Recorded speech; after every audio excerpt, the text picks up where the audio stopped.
احادیث نبوی۔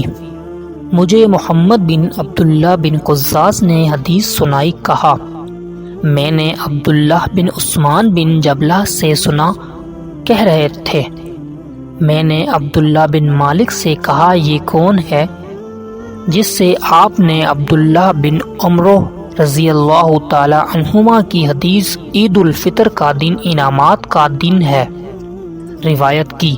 کہا سلیمان بن حجاج، ان میں سے جو حدیث تم نے اپنے پاس لکھ رکھی ہے یا میں نے تمہیں اس کی جو حدیثیں دی ہیں ان میں اچھی طرح نظر کرنا، یعنی غور کر لینا۔ ابن قزاز نے کہا میں نے وہاب بن زمعہ سے سنا، وہ سفیان بن عبد المالک سے روایت کر رہے تھے۔